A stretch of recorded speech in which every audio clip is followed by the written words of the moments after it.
بسم اللہ الرحمن الرحیم۔ سوال: قرآن مجید کی کس صورت میں 2 دفعہ بسم اللہ الرحمن الرحیم آئی ہے؟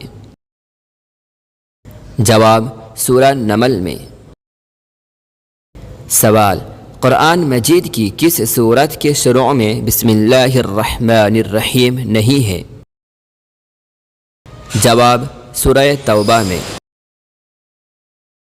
سوال: قرآن مجید کی سورۃ الاحزاب میں کس صحابی کا نام آیا ہے؟ جواب: زید بن حارثہ رضی اللہ عنہ کا۔ سوال: اہل سنت کے یہاں مشہور سیاح ستہ میں حدیث کی کتنی کتابوں کا ذکر ہے؟ جواب: 6۔ سوال: صحیح بخاری کے مؤلف کا نام کیا ہے؟ جواب: محمد بن اسماعیل رحمۃ اللہ علیہ۔ سوال: صحیح مسلم کے مؤلف کا نام کیا ہے؟ جواب: مسلم بن حجاج رحمۃ اللہ علیہ۔ سوال: سنن نسائی کے مؤلف کا نام کیا ہے؟ جواب: احمد بن شعیب رحمۃ اللہ علیہ۔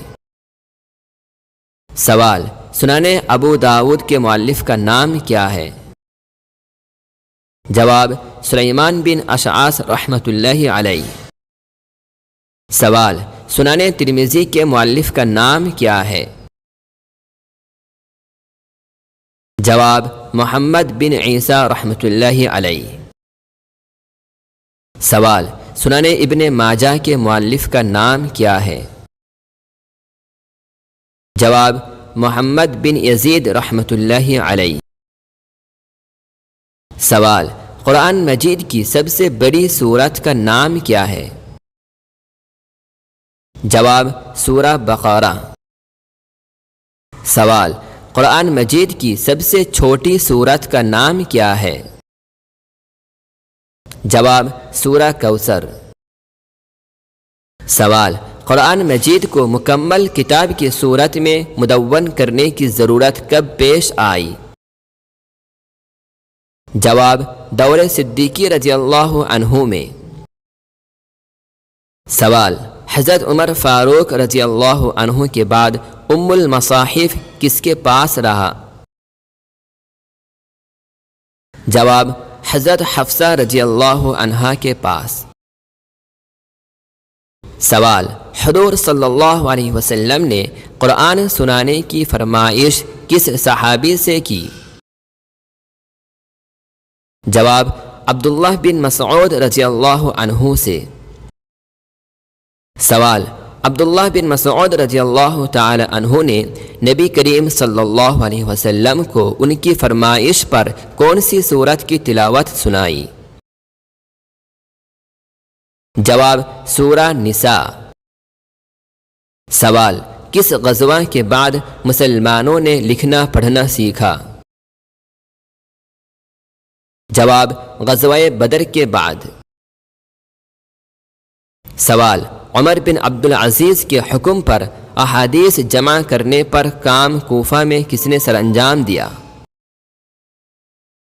جواب: امام شعبی رحمۃ اللہ علیہ نے۔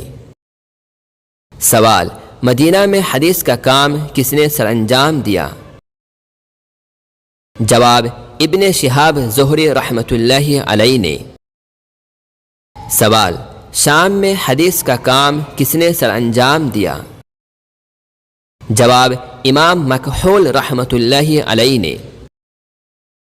سوال: امام مالک رحمۃ اللہ علیہ کی حدیث کی کتاب کا نام کیا ہے؟ جواب: موطأ امام مالک۔ سوال: امام سفیان ثوری رحمۃ اللہ علیہ کی حدیث کی کتاب کا نام کیا ہے؟ جواب: الجامع۔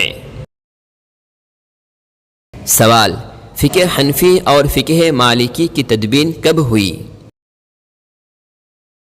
جواب: 2 صدی میں۔